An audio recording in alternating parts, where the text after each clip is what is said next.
turn this week. That's after the High Court overturned a ban on the Muslim swimsuit. In recent weeks, up to 50 towns along the French Riviera have outlawed burkinis on their beaches for secularity reasons. But on Friday, France's highest court rejected the ban in one town, setting a potential precedent. However, a number of mayors have already said they will be keeping the restrictions in effect on the Muslim swimwear and fining those not abiding by the rules. The ban actually has some heavyweight political support behind it.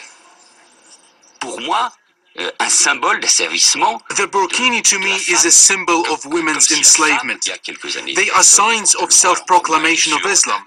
It's a minority of people. We always have to remind ourselves. This move is to ensure that we defend the Republic. According to a recent poll, the vast majority of French people support banning burkini swimsuits from all the country's beaches, with only 11% against the idea. We discussed the issue with Catherine Shackdam from the Institute of Middle Eastern Studies and Tony Bugle from the English Democrats Party. It's incredible to me that we are criticizing, for example, Saudi Arabia quite often for the way that they treat women, but we're not realizing that the French Republic or even, other countries in Europe are now following, almost the same narrative by telling women how they should behave, except that this time we have to take off our clothes to please society or to express our, our Republican values or prove to France that we are so democratic. To compare what France is doing in comparison to, say, Saudi Arabia. Saudi Arabia, a woman's liable to be stoned to death. I don't think they're going to stone anyone to death in France. Now, that said, no, you're forcing a woman to face the batons and tear gas or whatever. What they've done is they've applied a rule. They have applied a rule. It's a temporary ban. They forced her to strip herself. It's insulting. It's a temporary ban. They're like, look, in this country, I cannot go and purchase fuel wearing a crash helmet. I cannot go into a bank wearing a balaclava.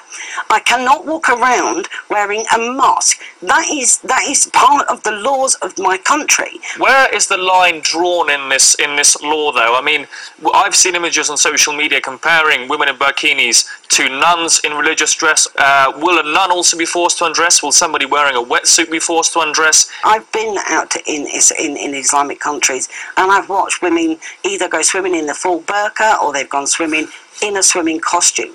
So it is a choice, and I get that it's a choice, and I understand that it's a choice. But if I am going to go to a country and they say to me, look, we've got this temporary ban on at the moment, I know it might upset a few people, but do you know what? There's a reason for it. This is our reason for it. These are the rules. But what if those rules are absolutely undemocratic? Then call it what it is and just say that you want to live in a country which is completely totalitarian and tells people what to do. If you want to live under a police state, then that's fine. But please call it what it is and stop being hypocritical about it and pretend that it's a democracy. A democracy means that you have civil liberties. I would like to think that women have the right to choose. More news, just a moment.